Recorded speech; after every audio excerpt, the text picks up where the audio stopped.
हरीश की एक पत्नी थी जो बहुत बोलती थी और वो उसके ज़्यादा बोलने से बहुत परेशान था। हरीश को पता चला कि जंगल में एक महात्मा आए हुए हैं। वह अपनी पत्नी को लेकर उनके पास जाता है और कहता है कि मुनिवर, कृपा करके आप इसे समझाइए, ये बहुत ज़्यादा बोलती है। मेरे मना करने के बाद भी इसका दिन भर मुँह चलता ही रहता है। मैं इसे कितना समझाता हूँ कि कम बोला कर, चुप रहना सीख, लेकिन नहीं, और हर बार इसकी वजह से लड़ाई झगड़े होते हैं। महात्मा मुस्कुराए और बोले, मैं तुम्हें इस बात को एक कहानी के माध्यम से समझाता हूँ। मेरे गुरु का एक शिष्य था जो हर समय इधर उधर की बातें करता था। जब वह दान लेने के लिए जाता तो हर घर से एक नई कहानी लेकर आता और आश्रम के दूसरे शिष्यों को सुनाता था। एक शिष्य की दूसरे से बुराई करता, चुगली करता और दूसरों के सामने अच्छा बनने का प्रयास करता। खुद के मुंह से ही खुद की तारीफ करता रहता और हमेशा ही खुद को गुरु के सामने सबसे बुद्धिमान और उत्तम साबित करने का प्रयास करता। वो खुद को सभी शिष्यों से अलग और श्रेष्ठ मानता था। उसका कहना था कि मैं एक अमीर घर का बालक हूँ। अगर मैं चाहता तो एक आरामदायक और सुविधाओं से भरा जीवन जी सकता था, लेकिन मैं वह सब छोड़कर यहाँ आ गया क्योंकि मुझे सत्य की खोज करनी है, खुद को जानना है, जीवन को जानना है। इसलिए मेरा त्याग तुम सबसे बड़ा है। एक दिन गुरु ने आश्रम के सभी शिष्यों को बुलाकर कहा, आप सभी को अगले 1 माह के लिए कोई ना कोई संकल्प लेना है। इससे आपकी संकल्प शक्ति मजबूत होगी और आप में आत्मशक्ति का संचार होगा। आप सभी अपने सामर्थ्य के अनुसार कौन सा भी संकल्प ले सकते हैं और यदि 1 माह से पूर्व आप में से जिस का संकल्प टूट जाएगा तो वो अपनी पुरानी दिनचर्या में वापस आएगा। सभी शिष्य ने अपनी शक्ति के अनुसार छोटे बड़े संकल्प किए और गुरु को अपने अपने संकल्प के बारे में बताकर वहां से चले गए। लेकिन वह शिष्य जो खुद को सबसे अलग और बड़ा दिखाना चाहता था, वो सीधे गुरु के कुटिया में पहुंच गया और बोला, मैं कोई छोटा मोटा संकल्प नहीं लेना चाहता, बल्कि खुद की भांति एक बड़ा और महान संकल्प लेना चाहता हूँ। कृपया आप ही बताएं क्या संकल्प लेना चाहिए। उसकी ये बात सुनकर गुरु मुस्कुराए और बोले, क्या तुम मेरे द्वारा दिए गए संकल्प को पूरा कर पाओगे? क्या तुम्हारे लिए उसे पूरा करना संभव होगा? शायद नहीं, वो तुम्हारे लिए संभव नहीं है। तुम उसे पूरा नहीं कर पाओगे, इसलिए तुम खुद ही कोई संकल्प ढूंढो। शिष्य ने कहा, नहीं गुरुदेव, आप जो भी संकल्प मुझे देंगे मैं जरूर उसे पूरा करूँगा। गुरु ने कहा, ठीक है, तो तुम अगले 1 माह तक चुप रहोगे, मुंह से एक शब्द भी नहीं निकालोगे, यही तुम्हारा संकल्प है। शिष्य ने कहा, गुरुदेव, ये भी कोई संकल्प है? ये बहुत आसान है। 1 माह तक चुप ही तो रहना है। आप कोई बड़ा संकल्प दीजिए जो मेरी योग्यता के लायक हो, जिसे पूरा करने में मुझे समस्या हो। गुरु ने कहा, पहले तुम इस संकल्प को तो पूरा करके दिखाओ। शिष्य ने गुरु की बात मान ली और वह उसी समय चुप हो गया और पलटकर कुटिया से बाहर चला गया। उसे चुप रहना बहुत आसान लग रहा था। उसने एक दिन तो जैसे तैसे चुप रहकर काट लिया, लेकिन दूसरे दिन से उसके मन में ना बोलने का बोझ बढ़ने लगा। तीसरे दिन उसे भारीपन महसूस होने लगा और चौथे दिन उसके अंदर एक अजीब सी बेचैनी होने लगी, क्योंकि आसपास आश्रम के सभी शिष्य एक दूसरे से बात कर रहे थे।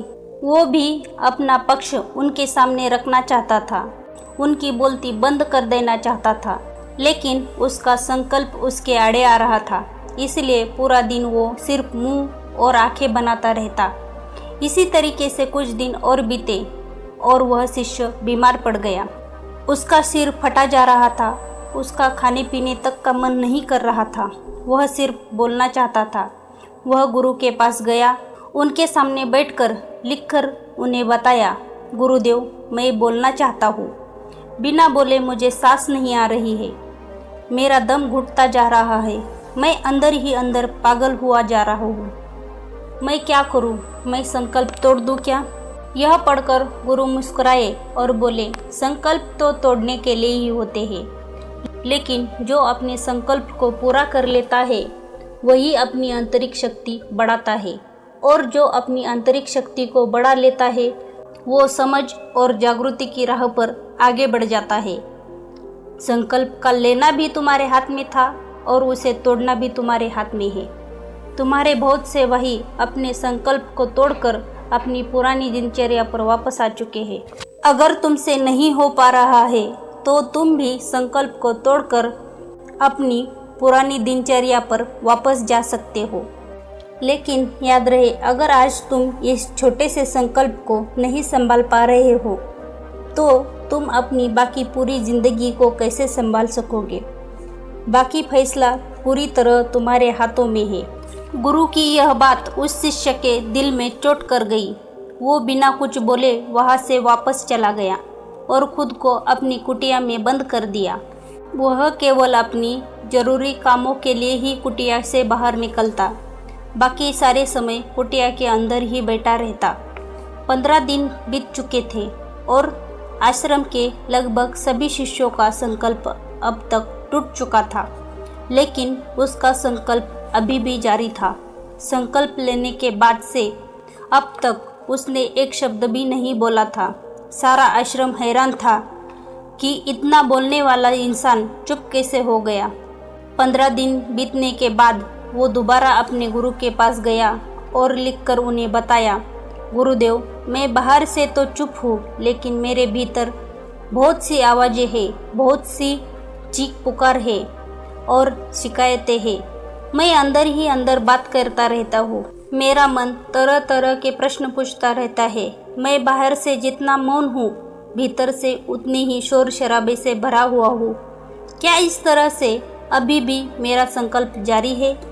गुरु ने कहा, हाँ, तुम्हारा संकल्प अभी भी जारी है, लेकिन जब तक लोगों की ये आवाज़ें तुम्हारे कानों में पड़ती रहेगी, तुम्हारा मन बोलता रहेगा, क्योंकि इसे तो आदत है बोलने की।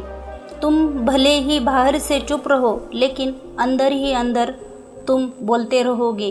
तुम्हें इन बातों से, इन आवाज़ों से दूर जाना पड़ेगा। शिष्य गुरु को प्रणाम करके वहाँ से चला जाता है और सुबह होते ही अपनी कुटिया छोड़कर जंगल की तरफ चला जाता है। कई दिन बीत जाते हैं, संकल्प का समय भी पूरा हो जाता है, लेकिन शिष्य लौटकर नहीं आया। आश्रम में सभी को डर था कि कहीं जंगली जानवरों ने उसे खा न लिया हो। इस बीच उसे ढूंढने की बहुत कोशिश की गई, लेकिन वह कहीं नहीं मिला।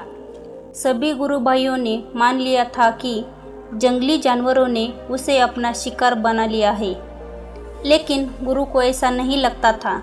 एक दिन आश्रम का एक अन्य शिष्य गुरु के पास आया और बोला, गुरुदेव, हमारे उस अधिक बोलने वाले भाई के साथ क्या हुआ होगा? क्या जानवरों ने उसे मार दिया होगा? गुरु ने कहा, हो सकता है कि जानवरों ने उसे अपना शिकार बना लिया हो, लेकिन उसके न लौटने की एक दूसरी वजह भी हो सकती है। शायद उसे वो मिल गया है जिसके लिए वो गया था। फिर शिष्य ने पूछा, गुरुदेव, क्या ज़्यादा बोलना इतना हानिकारक होता है? गुरु ने कहा, इंसान के जीवन के बहुत सारे दुखों में से एक दुख ये भी है कि वो कभी भी चुप नहीं रह सकता, हमेशा कुछ न कुछ बोलता ही रहता है। सिर्फ हमारे बोलने के कारण हमारे आधे से ज़्यादा दुख पैदा होते हैं। परिवार के अधिकतर झगड़ों की वजह हमारा बेमतलब का बोलना ही होता है। हम में से कोई भी चुप नहीं रहना चाहता, हम बस सामने वाले को सुनाना चाहते हैं। जो भी हमारे मन में है सब निकाल कर उसके मन में बैठा देना चाहते हैं। उसे समझा देना चाहते हैं कि देख, तू गलत है और मैं सही। और इस तरीके से सब एक दूसरे की सड़ी गली बातों को ग्रहण कर रहे हैं। इस तरीके से सुनने और सुनाने का यह काम जिंदगी भर चलता रहता है। लेकिन इस नासमझी में हम अपना समय, अपना जीवन, अपनी समझ और सबसे महत्वपूर्ण वो कीमती पल जो जिए जा सकते हैं, जिनको अनुभव किया जा सकता है, जिनमें आनंद को प्राप्त किया जा सकता है, ये सब खो देते हैं। लेकिन इसके बदले में हमें मिलता क्या है? कुछ नहीं, सब व्यर्थ और बर्बाद हो जाता है। इस पागलपन में हमने क्या खो दिया, इसका एहसास केवल कुछ ही लोगों को हो पाता है। बाकी लोग जैसे उन्हें अपने आने का पता नहीं, वैसे ही उन्हें अपने जाने का भी पता नहीं चल पाता। शिष्य ने कहा, तो फिर इसका समाधान क्या है? गुरु ने कहा, पूरी जागरूकता के साथ अपने विचारों को देखना, यही एकमात्र तरीका है। सारी मानसिक समस्याओं का वर्तमान में रहकर चिंतन करना, पूरी जागरूकता के साथ अपना काम करना जिंदगी में चमत्कारिक बदलाव ला देता है। उसके बाद वो शिष्य गुरु से अपने प्रश्नों का उत्तर पाकर प्रणाम करके वहां से चला गया। उस शिष्य को आश्रम छोड़कर गए हुए 3 महीने का समय बीत चुका था, लेकिन उसकी कोई खबर ना थी। अब तक तो सभी गुरु भाइयों ने भी उसके वापस लौटने की उम्मीद छोड़ दी थी, लेकिन एक दिन वो आश्रम लौट आता है। उसे देखकर सभी के आश्चर्य और खुशी का ठिकाना ना रहा, लेकिन अब वो नहीं था जो यहाँ से गया था, वो कुछ और ही बनकर वापस आया था। उसके अंदर एक गजब का बदलाव महसूस किया जा सकता था। उसके चेहरे पर एक गजब का ठहराव और आंखों में बड़ी शांति थी। आश्रम में आते ही सभी गुरु भाइयों ने उसे चारों तरफ से घेर लिया और बातें करने लग गए। वह भी अपने गुरु भाइयों से बातें करने लगा।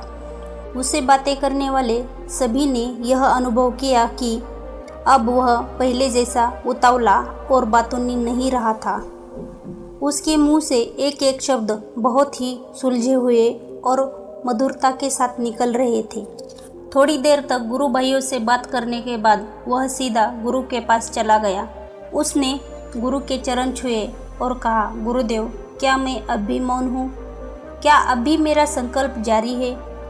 गुरु ने कुछ देर तक उसकी आंखों में बड़े ध्यान से देखा और कहा, हाँ, तुम अब भी मौन हो।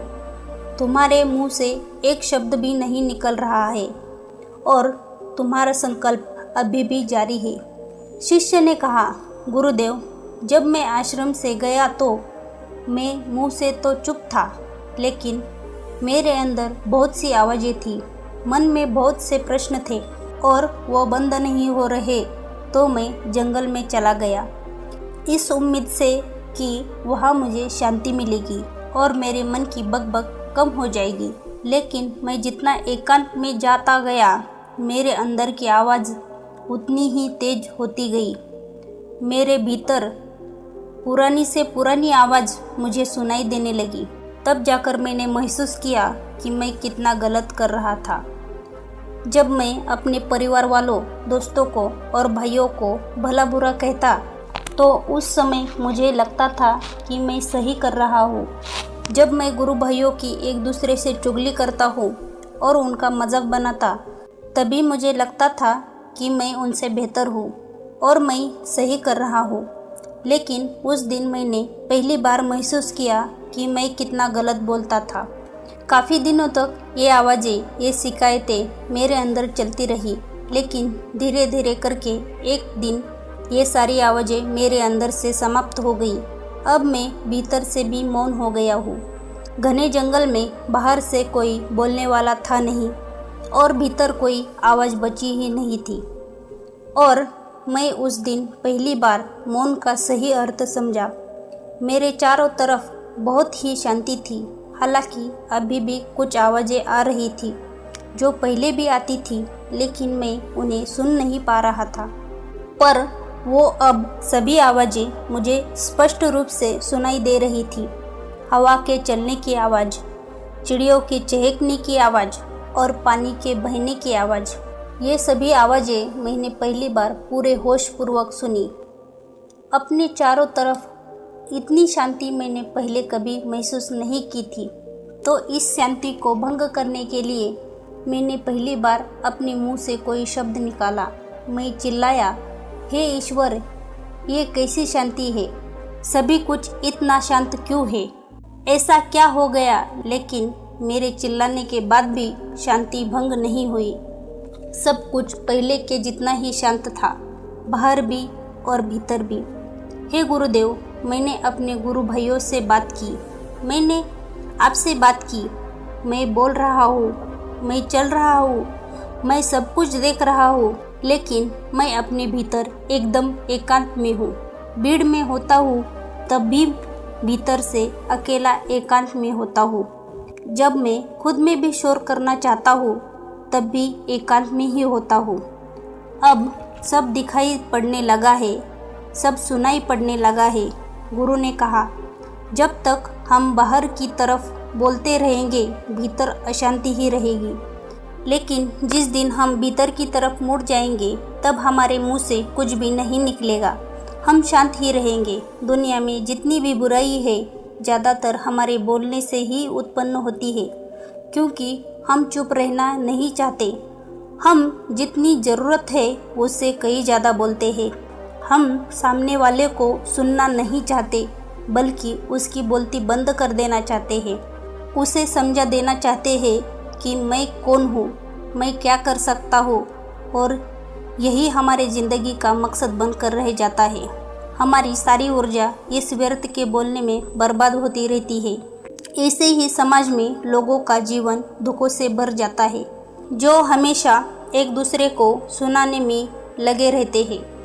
सुनना नहीं चाहते, समझना नहीं चाहते, और चुप रहना तो उन्होंने कभी सीखा ही नहीं, क्योंकि चुप रहना उन्हें छोटा महसूस करवाता है। दुनिया की सभी लड़ाइयों का कारण हमारा बोलना ही है, इसलिए हमें सिर्फ उतना ही बोलना चाहिए जितना ज़रूरी हो, क्योंकि व्यर्थ का बोलना ऊर्जा को नष्ट करना है, और ये बोलना ही हमें कभी भी भीतर की ओर लौटने नहीं देता, क्योंकि यह हमें बाहर की ओर खींच कर रखता है। और बाहर है ही क्या इस संसार के अलावा। लेकिन अगर अपने भीतर की संसार की ओर मुड़ना है तो इस मुंह को बंद ही रखना चाहिए। इसलिए जितने भी बुद्ध हुए, आत्मज्ञानी हुए, वो सभी एकांत की ओर भागे, ताकि उन्हें ज़्यादा बोलना ना पड़े, ज़्यादा सुनना ना पड़े। वो एकांत में रहे, शांत रहे, इसलिए आसानी से भीतर की यात्रा कर पाए। लेकिन अगर कोई चाहे तो इस संसार में रहकर भी एकांत में रह सकता है, शांत रह सकता है, लेकिन इसके लिए उन्हें अपनी ऊर्जा बचानी होगी, जिसे वह अब तक अपने व्यर्थ के शब्दों में बर्बाद कर रहे थे। दोस्तों, इस कहानी की सीख यही है कि व्यर्थ का बोलना ऊर्जा को नष्ट करना ही, ज़्यादा और व्यर्थ बोलना ही हमें अपने भीतर की ओर लौटने नहीं देता, क्योंकि यह हमें बाहर की ओर झुकाए रखता है। और जिन्हें भीतर की यात्रा करनी है उन्हें अपने मुंह को बंद ही रखना चाहिए। मुझे उम्मीद है कि आपको यह कहानी पसंद आई होगी और इससे काफ़ी कुछ सीखने को मिला होगा। कहानी के बारे में अपने विचार हमें नीचे कमेंट बॉक्स में कमेंट करके बता सकते हैं। जाने से पहले वीडियो को लाइक करें और चैनल को सब्सक्राइब जरूर करें। Thanks for watching video. Stay connected, stay motivated. मिलते हैं अगले वीडियो में। Till then, bye bye.